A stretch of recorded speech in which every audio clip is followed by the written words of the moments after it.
Welcome back. Welcome in. This is Country Roads Confidential at earsports.com, a CBS sports podcast. I am Mike Casazza, welcoming in Chris Anderson at the end of the 2022 regular season. Chris, if we learned nothing else in the past, couple of days, couple of weeks, this is quite an irregular beat that we're on, is it not?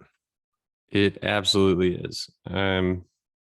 I think West Virginia winning this game, the game with post-game, Oklahoma State, I am not shocked that they won this game.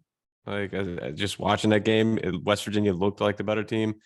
But just in general, you're just like, yeah, that sounds about right.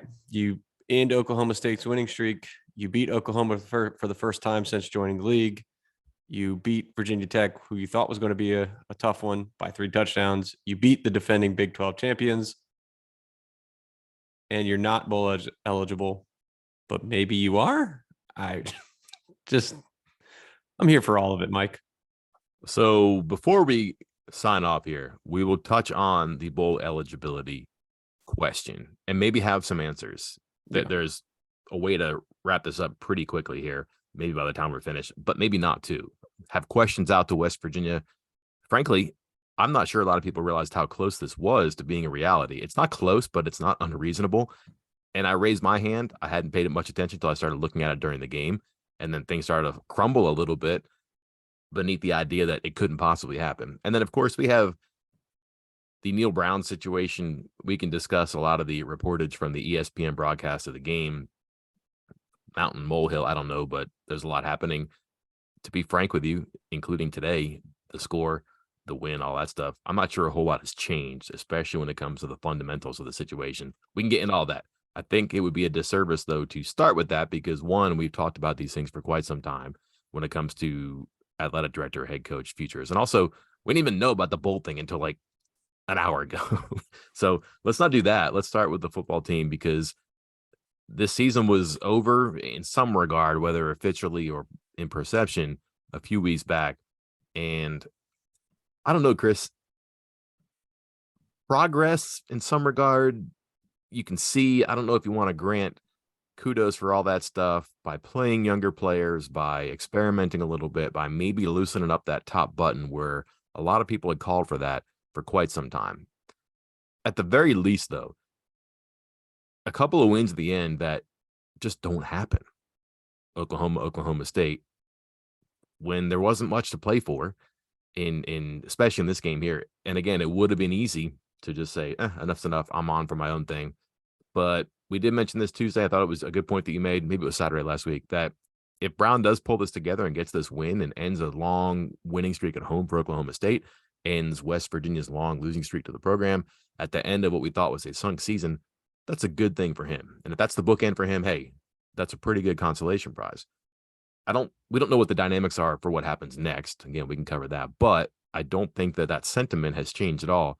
At the end of the season, whether it's his fourth season and his last season, who knows?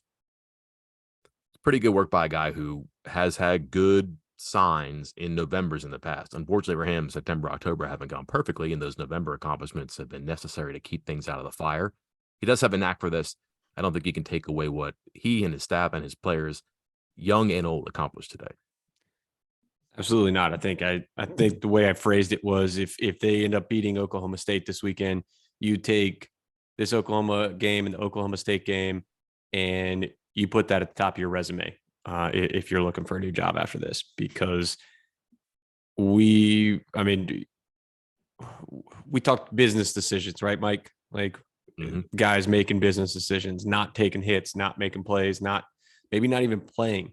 And when Neal Brown made that comment to Hurts on Tuesday about, he didn't know of anybody not playing, or more, kind of alluding to, I thought, oh man, there's going to be 3 or 4 more guys who are legit like starters or major contributors that are sitting out this game because they know they're going to transfer. They don't want to get hurt. They don't want to go play in 47 degrees. I don't think we can hammer home the fact that this was 47 degrees, an absolute downpour, windy as heck, out in the middle of Stillwater, a long drive on a holiday week. You don't get to see your family at the end of a now 5-7 season. And those dudes played like they were, fighting for a Big 12 championship spot. And no one sat out. There was no one else that sat out that was planning on transferring. There might still be guys that transfer, but the fact that they stayed, stuck it out, and fought the way they did for this coaching staff, that shows that they, kind of believe in the coaches. They have some pride for themselves, or the coaches did a nice job of, kind of pushing them to finish the season strong. And that says something about their coaching ability or their relationships with the players. Yeah. Again, that's hard, especially if you're looking at the guy who's in the front of the room and you're saying, this guy got me in this situation, he's going to get me out of it. Or this guy who got me in the situation might not be here on Monday. That's hard to do. And not only that, it's hard to listen to that message. It's hard to give that message with conviction. And it worked throughout this game too. West Virginia had some signs where same old West Virginia, some penalties, a turnover, just some misgivings where you think, oh yeah, I mean, that's why the record is what the record is. And that's why the stakes are what they are right now. But they had quite a foil today in Oklahoma State, the team that is kind of broken. I think we've used that word before. I think it's very accurate. Injuries, kind of inefficient. I would say maybe inefficient is even the right word. Just not good units that have to be good and that have been good for them in the past. Most notably their offensive line. Didn't have a quarterback today who could make plays. Running game did get going. That was kind of surprising, but certainly right to the very finish, just some quizzical stuff from a team that's usually very well coached, very tightly laced, and it just didn't happen today. West Virginia takes advantage. A really big third quarter. Some great plays by Jalen Anderson, who, hey, Chris, I got one right. I wrote about a player who played pretty well. Had to happen. So I end on a high note too, but just during the week, you could not avoid the thoughts that Graham Harrell had about Jalen Anderson. And if you haven't seen it, go check out his press conference on the YouTube page for Ear Sports. The final couple of minutes, he just kind of waxes about Jalen Anderson, about how good of a player he can be. It turns out if you give him the ball a bunch, he's pretty capable.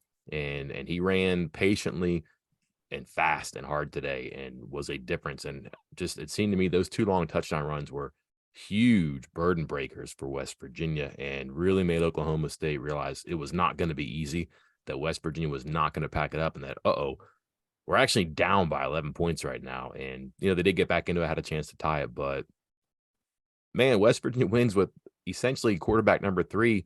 And I mean, this is no disrespect to Nico Marchio, but he didn't really do anything to affect the game. They ran the ball, they hit some home runs, and they played pretty good defense down the stretch. Yeah, absolutely. I think Nico was whatever, man. I mean, again, 47, absolute downpour. Yep. And you kind of had the lead. I mean, I think it was, he came in, and then a couple plays later was the Jalen Anderson first 54-yard touchdown run, which gave West Virginia the lead. And he played with the lead from there on out. So they're not exactly asking him to do a bunch, but you kind of saw it from both. He kind of has that same it factor that Green had. He has that ability to kind of play tough. He can run. He was making some plays with his feet, and he didn't seem to be phased by, if he made a bad play. And so that's about all I could take away from his play. But again, that says more about West Virginia as a whole than it does anything, because the Mountaineers threw the ball 77 yards today, 77 yards. And they were on their third string quarterback, their third string running back, fourth string running back, with Donaldson also being out. And third string tight end, all around. And you got guys coming in all on an already kind of light depth chart all the way around. Still running out Malachi Ruffin at cornerback, who, again, we'll talk about some more in a little bit. He's back there. Andrew Wilson-Lamp and Jacoby Spells. Like, those are your other cornerbacks. It's like, yeah, they should probably get destroyed. And they didn't. They just fought through it and won this game. And it speaks more to this team as a whole and that defense too, about, God, I mean, 3/4 of the way through this year, this defense was horrendous.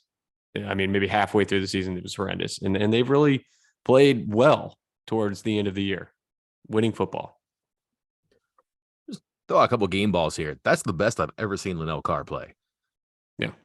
Like, I don't even think that's a bold statement, but like, he was noticeable. And without Jared Bartlett out there today, he played a lot too, but he was noticeable. Lee Koba all over the field, sideline to sideline, and made some plays.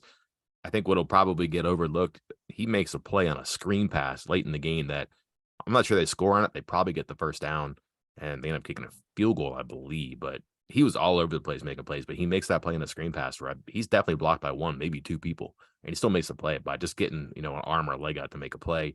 Um, Ruffin, Ruffin submits an all-time blooper, just an all-time blooper by wrapping up a guy, pulling the ball out, but not getting the ball out, letting the guy run away, and then signaling incomplete.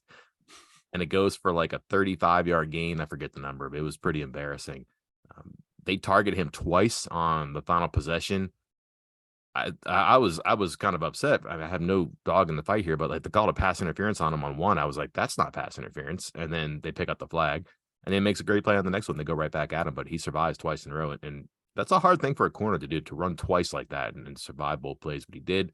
That's been a guy who's been targeted, picked apart a couple of times this year, but come a long way maybe from where he was when he started the Kansas game and just had a terrible time against some option stuff and some things that can stir fry cornerbacks if you're not careful. But he was good today.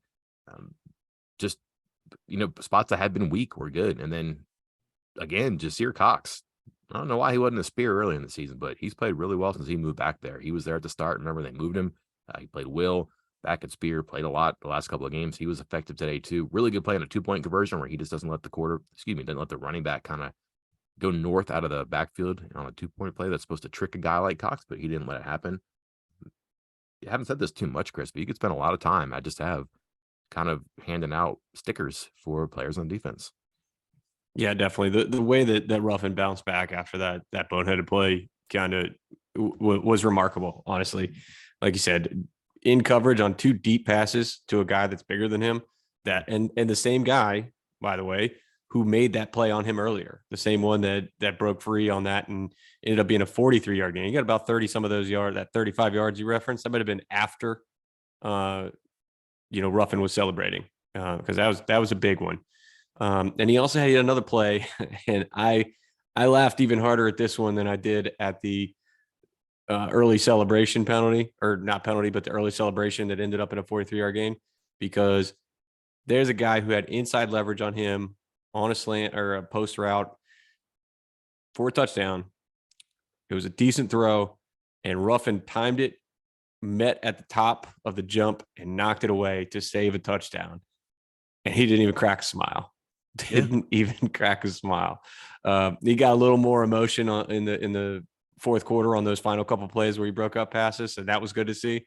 But I did get a good laugh out of him, kind of overcorrecting and turning into a stoic face at corner once he started making plays again. Don't cry for Oklahoma State. West Virginia played with backup running backs, backup quarterbacks, kind of a soft secondary, and they made it work. And again, the same conditions they played in, they had turnovers, they had opportunities to go for it on 4th down that came up short. Like, they had a lot of the same problems that Oklahoma State did today, but they ended up with the win. Again, not a lot to apologize for, I think, at the end, when you're just trying to grab wins and save face. How many and how, those are always kind of funny things in college sports, and maybe just in sports in particular, how many wins, but how you get the win. Who cares at this point, right? Like, it's fine. And a little bit of gut. It wasn't the most stylistic thing, but I think if you look for what the team isn't capable of, yeah, they can't go back and forth and win like 48 to 42 games. They're not equipped to make up big deficits. They can't do this. They can't do this. You would think that maybe they can't do this at the end of a season too, but they're the right approach for the right opponent today, and shouldn't apologize for that. Shouldn't complain about that. Turn the page if you're all right, Chris. Mm-hmm. Let's talk bowls. But Mike, they're 5-7. How do they get in? It's a long shot. Like, there's a lot of acreage between West Virginia and a bowl bid. The funny thing is, the Pack can come back to West Virginia pretty quickly here, and it's not unreasonable. A couple of things have already happened that made us kind of like lean forward in our chairs and spend some time looking at this and going, wait a minute, what? And then actually, like I said, ask West Virginia a question about this to make sure that they have some sort of a response or plan ready in the event that they're on the line. And they may not. We'll see. A lot could change by the time you hear this, if you listen to this later than Saturday afternoon. But, Chris, it's a conversation we can have. Yeah, it is. And you and I have had it. Like you said, you reached out to WVU. Oh, I've had it. Yeah. And I've been sitting there. I got spreadsheets, APR scores, all sorts of stuff. And it really came down to, I mean, again, if you're listening to this like Saturday night, this might all be pointless. It might be over. But as of the moment that the West Virginia game ended, it basically comes down to 10 games that are being played Saturday afternoon and Saturday night.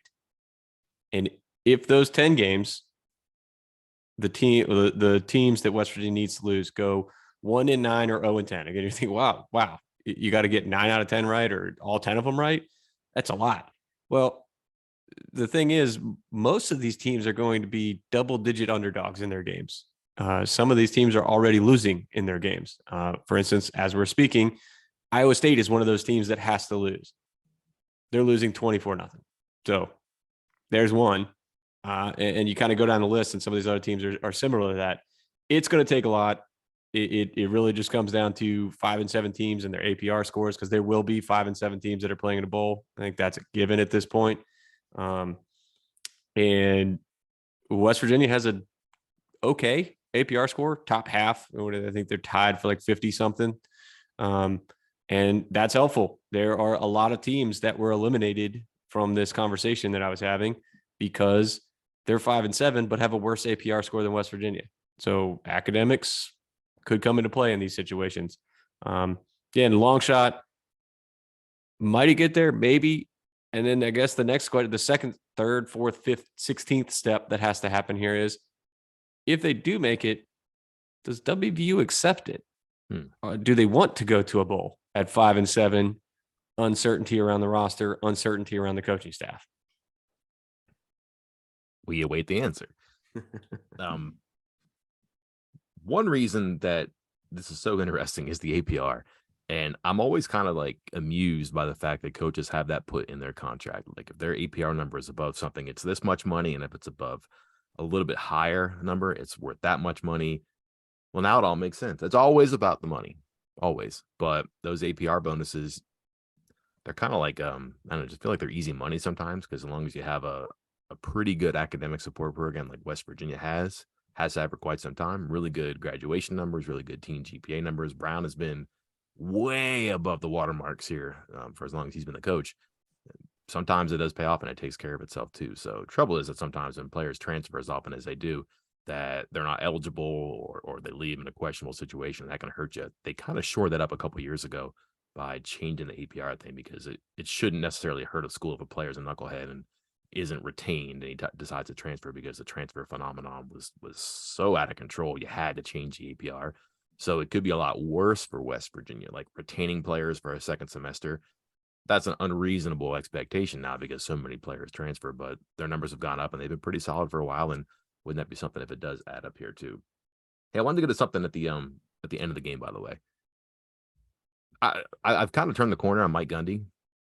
Like I always thought that he always like lost one game that he had no control over or no explanation for losing. And it always seemed to happen at home, but probably a pretty good coach when you look at the way he does stuff. And what's remarkable about his success is that there are thumbprints for his stuff. Like, for example, 81 straight wins when the other team scores fewer than 20 points. That's the longest streak in the FBS. So felt like it was important to get to 20 points quickly today. West Virginia got their first third quarter, 21-10.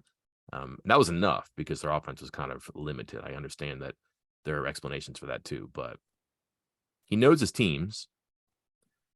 He probably could have put his kid in to play quarterback today and didn't, despite the struggle of his quarterback. It's nevertheless remarkable to me that they have a ball twice with a chance to win the game.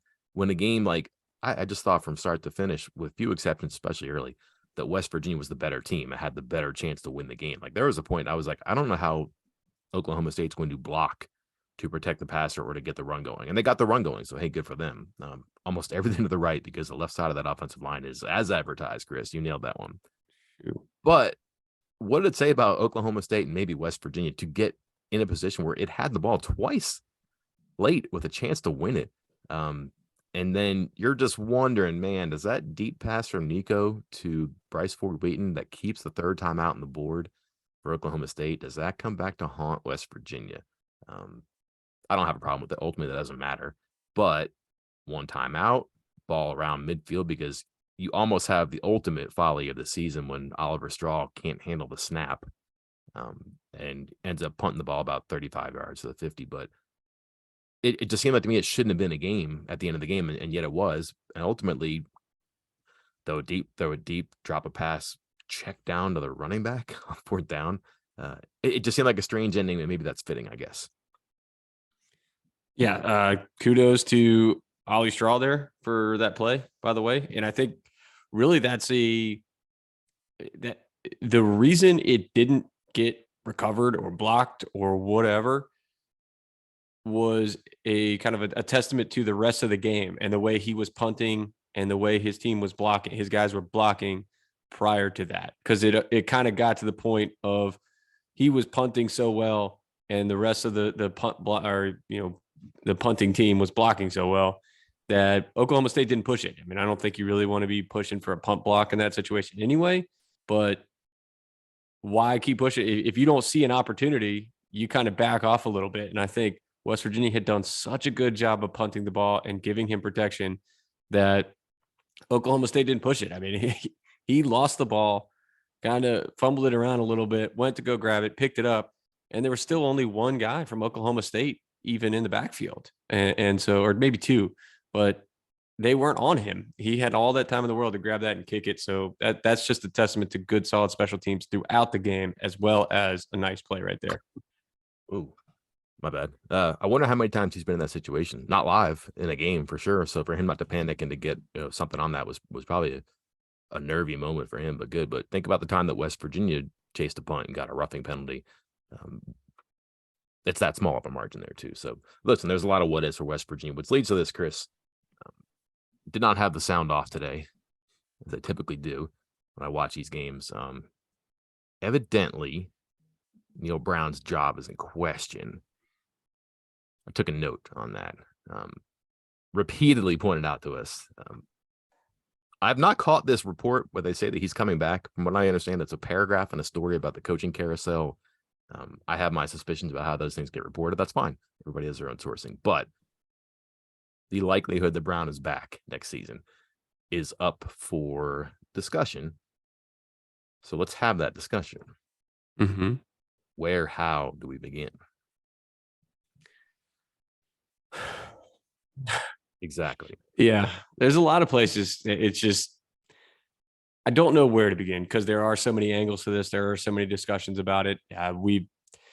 We've talked about it on here about the timing of everything. And again, I don't want to keep bringing this up, but there was a podcast we did 3-4 weeks ago where I kind of vented toward the end of the podcast, which then prompted some people to ask me about it on the board and some others to get upset about what they were listening to and the answers that we were giving on here and on the board about the whole situation, just saying it was, the timeline was off and the indecision had caused issues. It's not that, again, fire Neal Brown or don't fire Neal Brown. That's not the problem. It's the decision, no decision, indecision, not sure what to do. And now you put yourself in a time crunch where you're going to put a lot of people in an uncomfortable situation. You are going to put an athletic director, whoever it is you bring in, into an uncomfortable situation or have him make decisions that he may or may not want to make. And it's going to be weird. It's going to be tough no matter what now. Because again, this is the other part of it, is there are so many people who, because of what has gone on and the way it's gone on, are assuming he's gone and it's done and it should be over. And it was never a question in their mind. And now it's a question. And then that's just going to upset people even more. And I don't think that again, it's another situation that it's not fair to Neal Brown. This is not his fault.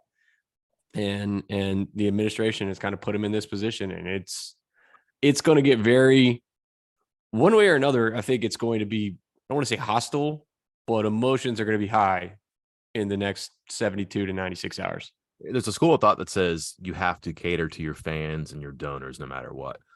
There is another school of thought that also gives out degrees where you don't care.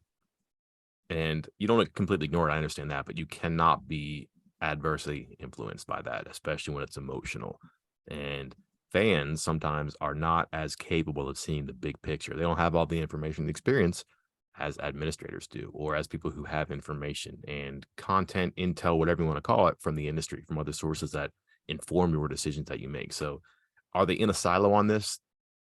Probably should be. Maybe you poke your head out every so often, but really be isolated on this and try to figure out what's best for you. Now, the problem with this, though, is that when you do make a decision to move on from an athletic director, you have really prioritized the cart and the horse. We've been over that. When you do not make a decision on your football coach, you allow for funhouse mirrors. And that means that you can see something that is not realistic. And what looks like what's expected around one corner can look very different around the next corner, but it's still the same person walking down those hallways. So you really have to be careful like that, because when you allow it to go on longer, you create new variables and you create new potential for emotions, positive or negative. And when that door is left open, those ghosts can sneak in all the time, and they can really spook your decisions and your thought process and your best laid plans. Have they done that here? We'll see. We don't know. Here's my advice. And it's not just coming off the top of my head. Nothing is going to happen before the athletic director is hired. You just cannot do that. You cannot say, Neal Brown, you're good. You're coming back for year 5. And you can't say, Neal Brown, you're fired, as per orders of the interim athletic director. I just don't think that's going to happen, especially now after a win. You hire the athletic director, and all of our intel and our reporting, which has been the case for a while, says that West Virginia will get that done within that 3 to 4 week window. I would not be surprised if that is done here in the next couple of days. We've laid out our names and the cases for them. Nothing has changed to that end for me.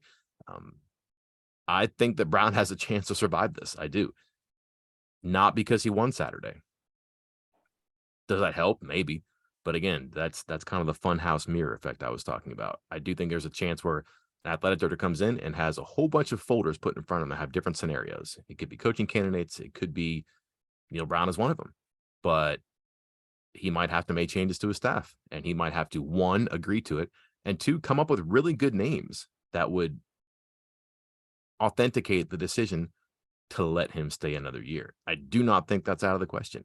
But until you know who the athletic director is, and then that person is on the ground and huddles with the people who, as you pointed out, Chris, they've been keeping tabs, they've been doing inventory on the program for quite some time now. You get that information. You talk to players, you talk to people in the MAC, you talk to donors, you try to figure out as much as you can about the program, and they're your head coach as well, and then you go from there. But to say that a decision is one way or the other made, I think is pretty ambitious right now. And I wouldn't say that Saturday makes it more likely to keep him. Again, just because he beat a team that finished 7-5 and fell apart at the end of the season doesn't change all the frustrations or aggravations that you or the program has had the past couple of years. So it was now what? Sorry, it was 3 weeks ago that they were 3-6, and we asked the question. We said the same. If they win the last 3 games to get bowl eligible, so what? Like, it does not change the overall picture in that situation. So I don't think, I'm with you. I don't think the fact that this was a win should not change anything. Like, if they had lost by 30 today, I don't think it should have changed anything. The result of this week's game should not go into the decision. And I'm with you. You can't make decisions without an athletic director. It's like almost like rule number 1 of having an athletic director or hiring an athletic director is letting them make these choices, because if you don't, it's going to end badly. I'm trying to remember a time where it didn't end badly, and just picturing in my head, hey, we already told him he's sticking around and he's got his staff, but come on over here to, like, what athletic director wants that? Like, let the athletic director make that choice. So I'm with you. He's going to get some options and he'll make that choice. And one of them, and I brought this up earlier, and you had an interesting response, and I'd love to discuss it, about the price tag, because I think before I had said, hearing money's not the biggest issue here, the buyout part.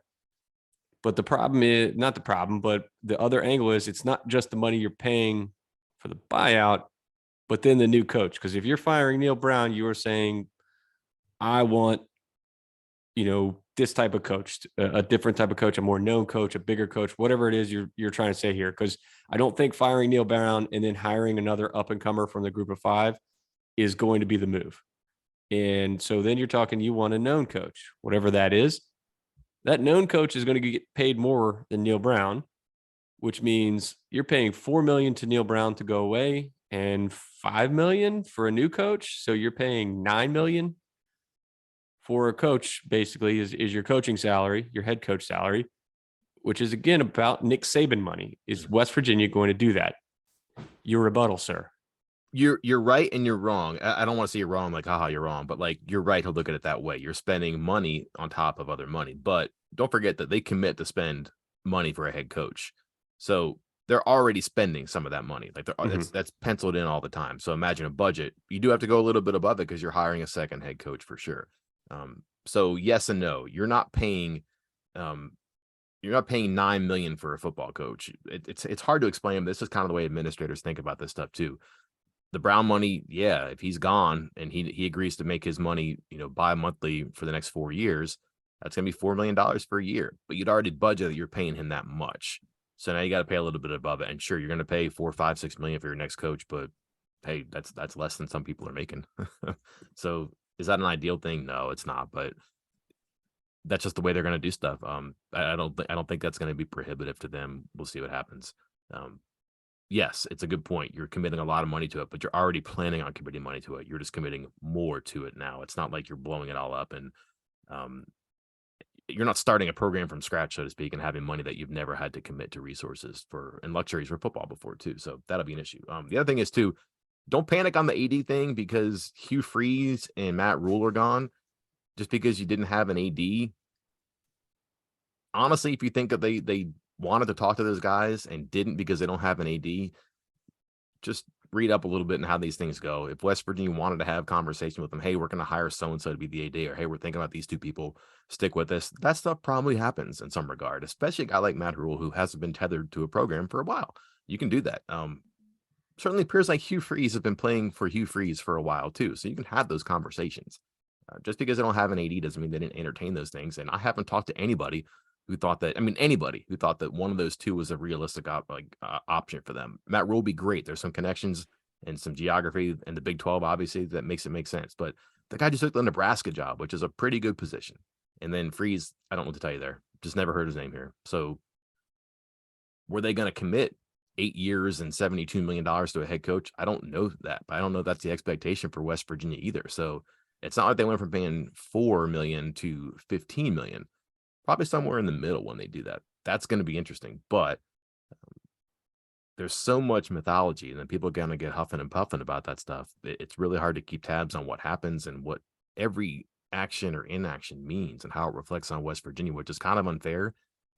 Judge them on their plan when they actually have the plan and the pieces on the table here. But without that AD, you don't really have any answers yet. So why even try to keep wrapping questions around this problem? Yeah, this is going to be a lot, Mike. I don't know what's going to happen in the next 72 hours, but I just feel like it's going to get weird. Do you get the sense that, and this might help me, I don't know, I'm not going to make predictions, but might help me kind of get my bearings about me here.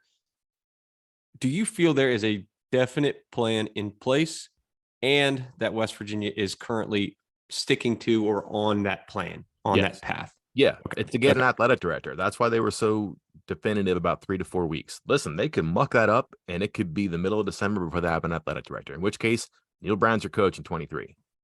I don't think that's a reach either, right? But they're onto it. We've been reporting this. They're deep down the road on their athletic director decision here. I really think it's going to be before the end of this week and probably before the second half of the week, just on the timeline that I've heard from a lot of people, because they want this done soon so they can move. And as you've explained, as they've hinted at, the deadlines and the start dates for college football are really, really, really important. You're not in the middle of them yet. You're not near the end of them yet. You're close to the starting line, so you got to go soon.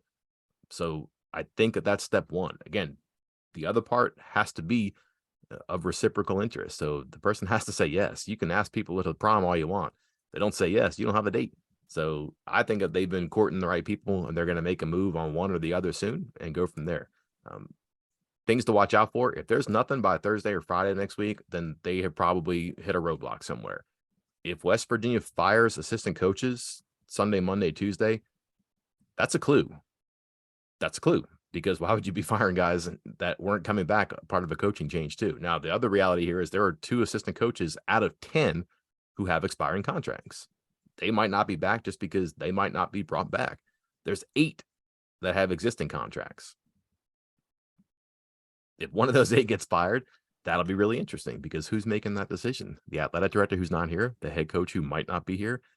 So sometimes the answers are there for you, up to and including we're going to hire an athletic director in 3 to 4 weeks. Why?